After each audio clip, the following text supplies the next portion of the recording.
When we're working with a limited budget, one of the first things that we're trying to do is generate ROI as quickly as possible. By focusing on the conversions first, we could get leads coming in, we could start paying for ourselves. Digital PR can be the sort of thing that you could spend $20,000, $30,000 a month on. We did a lot of newsjacking around those types of topics, picking up some really amazing coverage that, to be honest, the client on a 5K budget would never usually be able to dream of. Their organic search traffic generated 1.4 million revenue in the first year, which obviously massively exceeded our target.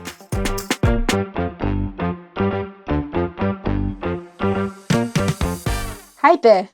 Before you continue listening, I just wanted to share that this episode contains discussions about addiction, which may be sensitive for some listeners. Listener discretion is advised. Welcome to another episode of MozPod. My name is Chima Mejo, your host, and our guest today is Tim Cameron Kitchen. Tim, thank you so much for joining us. Thank you. It's an honor to be here. Tim is the founder of Exposure Ninja, an award-winning, revenue-focused digital marketing agency working across SEO, paid, content, and branding. He also has the bluest eyes in the industry. Chima, stop. Today, we're talking about Exposure Ninja's 5K month campaign for a rehab clinic that returned 75% growth.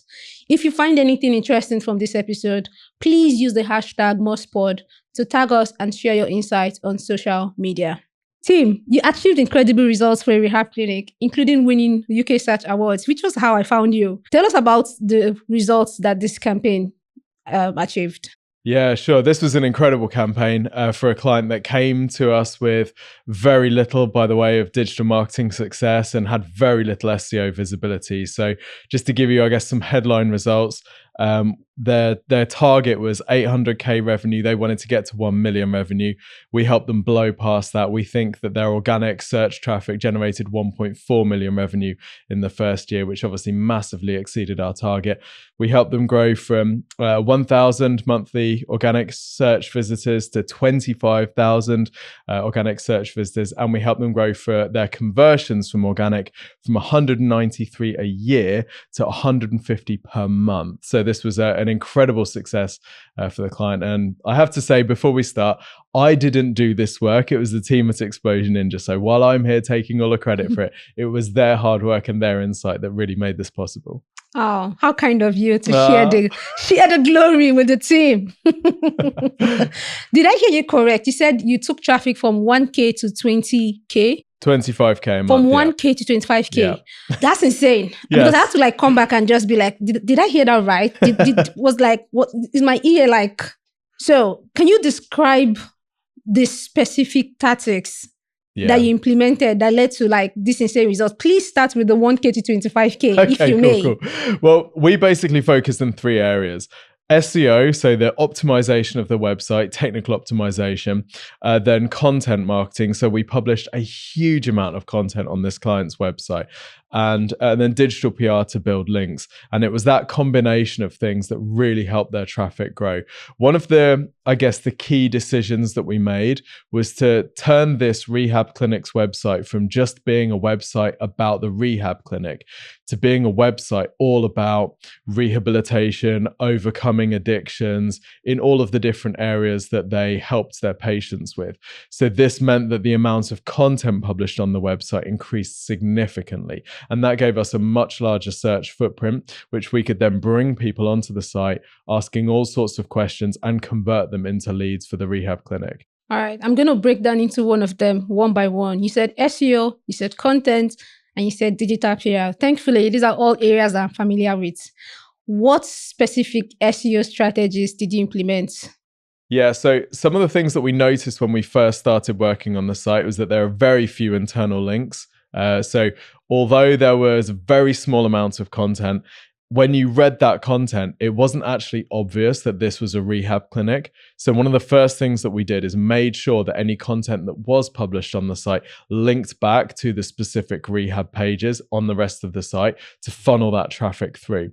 We also noticed that whilst they had a lot of pages targeting the different treatments that they offered, these pages really didn't have much of a keyword focus. So it wasn't obvious when you landed on a page that it was about alcohol addiction treatment, for example. So we re-engineered all of that, as well as some, boring under the hood stuff like site maps, site speed, schema, all that type of stuff, which doesn't necessarily make for sexy podcast listening, but we had to make sure that all of the basics were taken care of as well. I'm trying to understand how you increase content production on a budget of 5,000. Make it make sense, Tim. Yeah, slowly and carefully is the main thing. I think we didn't go straight into content because when you're working with a limited budget, or when we're working with a limited budget, one of the first things that we're trying to do is generate ROI as quickly as possible. And in this case, it wouldn't have made sense going straight into producing lots of content because the website, we saw it as such a leaky bucket that actually, you need to fix the holes in the bucket before throwing in more water. So when we were doing our early planning of the campaign, we realized that there were two target audiences for a rehab clinic. You've got the potential patients themselves, the people that are struggling with addiction, but you've also got their friends, family, and loved ones. And these people may not, in fact, both audiences might not think of a rehab clinic as the solution to the problem. They may be aware of rehab clinics being something they've heard about, pop stars going to rehab clinics and all this type of stuff. But they might not firstly know that their friend or family is addicted. They might just think, well, they like a drink, right? And then they might not know that the rehab clinic is the solution to that problem. So we quickly identified that because we had these two audiences on the site, we needed to have suitable conversion paths for each of these audiences. So we put two types of call to action across the site. Get in touch to find help for yourself, but also if you're concerned about a loved one, get in touch. And by doing that, we increased the conversion rate of the traffic that was coming onto the site. That meant that we were generating more leads from the traffic that the site was already getting. And that sort of bought us a bit of time to start building out the content more slowly, because this was a limited budget campaign. We couldn't just go and publish hundreds of articles all at once. We had to choose our priorities, basically. So by focusing on the conversions first, we could get leads coming in, we could start paying for ourselves, and that will buy us time to start publishing the vast amounts of content that we wanted to do. That is so smart because, first of all, they already have traffic on the website. So it's finding out how to optimize the content that already exists and with the right CTAs so that they start converting. And then as the business is generating more leads and converting those leads, they have more money so that you can create content and basically pay for your services. That's incredible. This means that when a business has a lean budget, they don't spend money until they see the results. Yes. That's exactly it. And when in this particular client, they'd had a bad experience with SEO before. So they came into us really skeptical. And although we might look at 5K, and you and I know that that's a low budget for an SEO and content marketing campaign, to them, this was an ungodly amount of money. They were terrified. So they were placing their trust in us. And we knew that we had to pay back that trust as quickly as possible. And that brings me to my next question. What were the initial challenges that this client was facing with online visibility and traffic that caused previous campaigns or marketing efforts to fail? Yeah, well, when we had a look at the website initially, we didn't think it was particularly well optimized at all. So there were questions about what previous agencies had been doing. Now, I don't want to badmouth anyone or anything like that, but certainly when we looked at this campaign, we looked at the website, we didn't think that this was a website that had been really heavily optimized and aggressively promoted in the way that we wanted to. What this meant for the client was that they had very little visibility. They had, I think, 2 keywords ranking in the top 10 positions. Well, 16 months later, we'd taken that to 410 keywords ranking in the top 10 positions. So we were working from a really, really low base here. So in some ways, that makes our job a bit easier because we can pick low-hanging fruit first before going after the sort of more aggressive and advanced strategies. If you've been keeping up with SEO updates, then you probably know that keyword research must align with search intent or it just doesn't work. Now, here's where it gets tricky. Identifying funnel-based intent might look simple, but quickly becomes complicated as search intent evolves. How do you know when search intent changes? What if a commercial keyword is actually an informational keyword? Rather than playing guesswork, our new Keyword Explorer powered by AI simplifies your research with high-value keywords optimized for search intents. Whether your goal is to generate revenue with commercial keywords or educate your audience with informational content, Moz AI helps you maximize every dollar out of your SEO budget to achieve your marketing goals. So you had this budget constraint of 5,000. That keeps blowing my mind, if I'm being honest. In fact, it was the thing that really fascinated me the most about this campaign. And I'm just curious, how did it shape your strategy, specifically around SEO and digital PR? Well, obviously, digital PR can be the sort of thing that you could spend 20,000, 30,000 a month on its own. So think throughout this campaign, and it's fairly common with a lot of our clients, we've had to be really careful about which activities we start when. So like I said, starting with conversion rate optimization, even though they didn't come to us for that, we knew that that was going to be the thing that was going to most drive their return on investment. Then moving into website optimization, because again, we knew that that was the next lever that was going to have the biggest impact. Then moving into content, then moving into digital PR. So if they'd have had a much larger budget, we could have done all of this from the word go. But because they didn't, we had to move a little bit more sequentially, which I think, it's just the realities of a constraint like this. And then, of course, the team at Exposure Ninja, I've got to shout out, particularly Annabelle on digital PR. She's able to get some incredible results with a very limited amount of time. So there's just some hard work in there as well. I'm going to break for hot take now and ask you, what is the thing that frustrates you the most about SEO or the industry? Okay, my frustration about the industry is when Wait, hold on. Can you notice how Tim's voice just got louder? Yeah,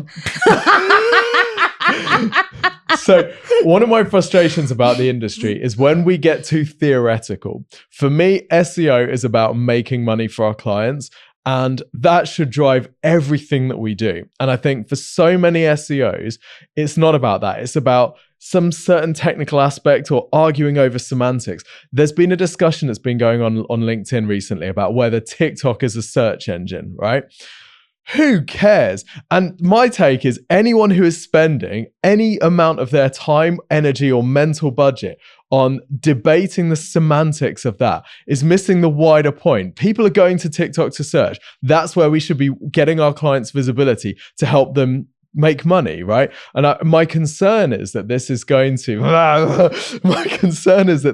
lead to SEOs focusing too much on historical practices and missing some of the big trends that are coming, particularly around AI. So Google's been playing with its new AI search engine, SGE. You're regretting asking now, aren't you? But Google's been playing with its new AI search engine, SGE.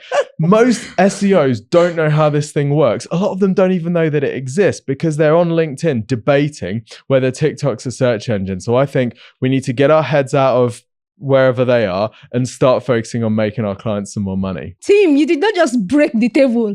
You shattered it from the very roots and put it in the bin. Boom. Yes. That is how you give a hot take. Right. I've got more. Shatter the tables.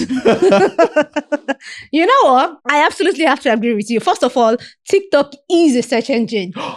My girlfriend uses TikTok for search. Every time she's always, if we have an argument, anything, she doesn't go to Google to find her answer. She uses TikTok to find answers. So I know way too many people using TikTok as a search engine. Even social media is a search engine. Yeah. I also know people that go to Instagram to read reviews. But why are we debating these things? Shouldn't you be saying, oh, okay, if people are using this as alternate ways of searching outside of Google because they have trust issues, then let's start optimizing for those channels. Exactly. It's laziness when you think about it.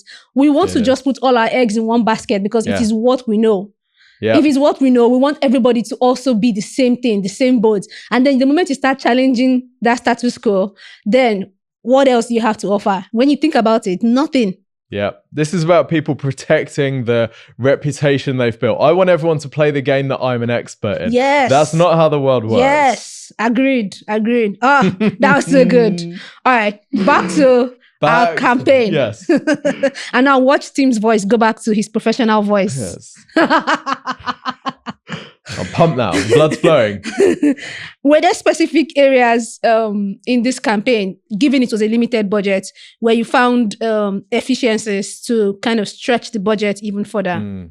That's a good question. So I think one of the areas that we really rode some waves on was with the digital PR, because getting journalists to talk about rehab clinics is quite tricky, especially if you've got a limited amount of time.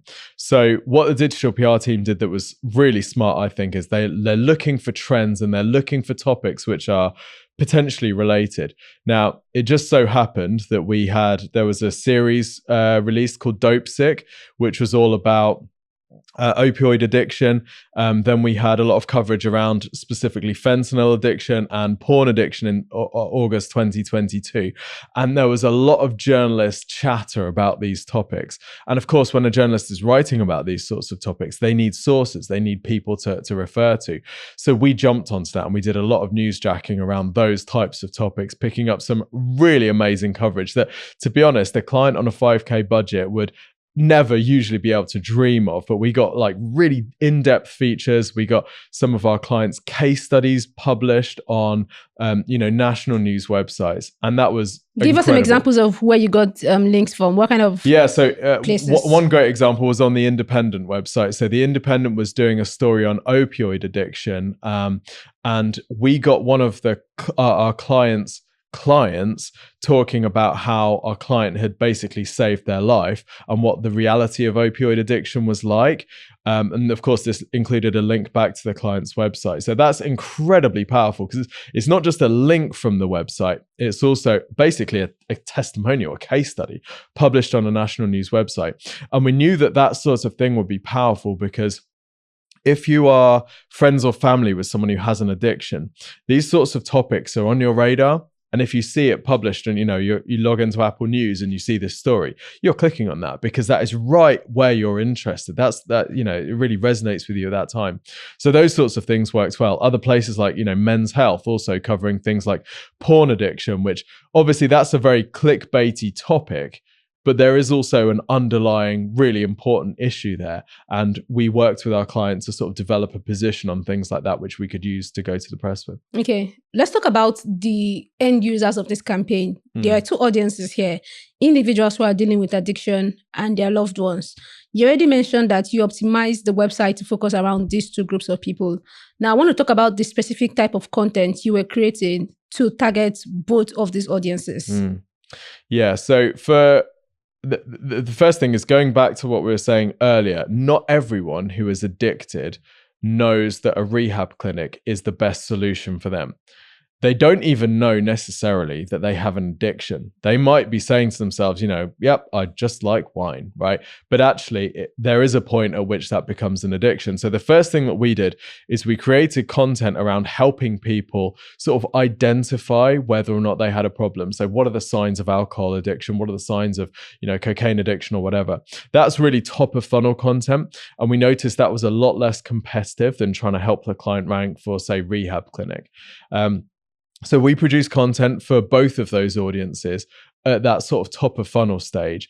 And then we also had content which sort of moved further down that customer journey, if you like. So what is alcohol addiction? And then talking more about what are the impacts of this? What are the dangers of this? And different ways to get treatment. So we're sort of moving these audiences through the process. And of course, then positioning our client as a potential solution for this.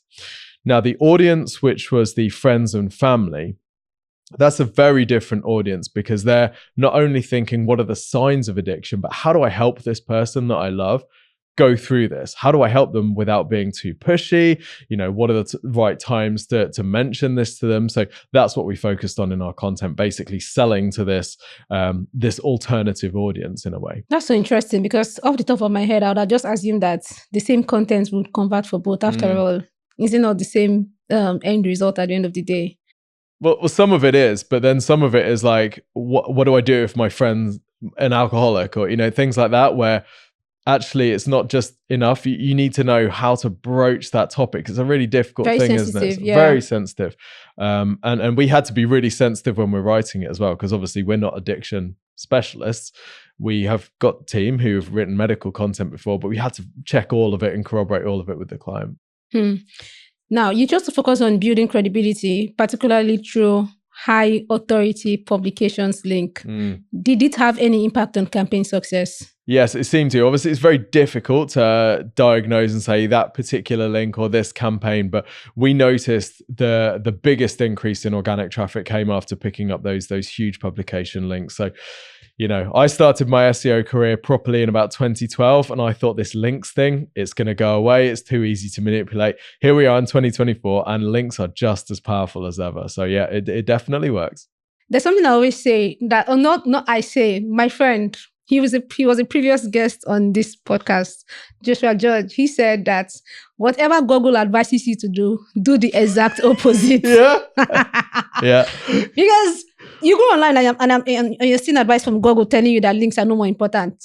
But the reverse is the case when you do the real work. Yeah. Like if you're heads down doing the work, you know that links still have an impact in 2024. And I suspect that they always will. Yeah, until they come up with something better. But, I completely agree. There was a lot of chatter recently about Google's new SEO guidelines for beginners, weren't they? And they're saying, any link building is essentially unnatural, and, you should just publish your link on business cards and all this type of stuff. But come on, I mean, yeah, there's a reason why if the black hats are doing something, there's probably something there. And then we just have to figure out a legitimate and legal way to use those strategies to help our clients win, basically. All right. For other rehab facilities facing similar challenges of driving and converting online traffic, what key learnings from this campaign can be applied across board? I think one of the key ones is rehab clinics have a huge amount of knowledge and information, and they're very rarely sharing this on their websites. And for sometimes when you're trying to rank for a particular term, a short amount of information is absolutely fine. But there are some topics like this where going really in depth and sharing really deep knowledge about this topic and how to help people actually really works. So my main advice to rehab clients is basically publish more information on your websites about these topics. We built out a huge knowledge base for this client. And yes, it cost them money and it took a lot of time to do this, but that knowledge base is going to be driving traffic for years for them. And I think it's that getting over that sort of that fear of investing that time and energy and putting that content together. You've just got to do this. I mean, that's good advice for a lot of businesses, but for rehab and sort of health related topics like this specifically, I think it's absolutely key. Just to go back again, if you remember at the start of this episode, Tim said that they took this client from 800 to 1.4 million pounds in revenue. So if that does not convince you, I don't think anything else is going to do the job. All right. And that was the first 12 months. So that was before the organic traffic went up to 25K a month. So yeah, I mean, there is a lot of money to be made in SEO. There really is, isn't there? Insane. As you know, here at Moz. Insane. Hey friend. If you stuck around this far, I'll take it you're enjoying the podcast. Please hit the like button to show your support, subscribe to stay in the loop, and click the bell button to get notified when we release a new episode. Thank you. Tim, what is one thing you do every day that brings you a tiny pocket of joy? So it doesn't bring me any joy in the moment, but I work out twice a day. I do cardio and weights, and it really, it just clears my head. It de-stresses me. I spend my time like watching great videos, watching the MozPod, and my day would not be complete without my workouts. Your workouts? My workouts. Sweating. In putting your body through the stress. Voluntary suffering and strain. Yes. That's what I like to do to give me joy. Wait, hold on. What the fuck, man? Anyway, if that works for Tim, who am I to counteract? I am the direct opposite. There are many ways to win. If you want to learn more about him, where can they find you online? Go to exposureninja.com. We have a free website and marketing review where people can submit their websites. We'll take a look at them. We'll give them a bit of analysis. We'll even tell them what their DA is on the Moz tools. So yeah, go to exposureninja.com and click that button for the free website and marketing review. Awesome. That's it for today on MozPod. Don't forget to use the hashtag MozPod to share anything you found interesting on today's episode. Thank you to our guest, Tim Cameron Kitchen, the founder of Exposure Ninja, for joining us today. Thank you, Tim. Absolute pleasure, Chima. This episode was engineered by Saul Fox, produced by Chima Meje and Joe Cameron, and our YouTube footage was filmed and edited by Sarah Galpin. Remember, curiosity did not kill the cat. It just improved its search rankings. Bye-bye.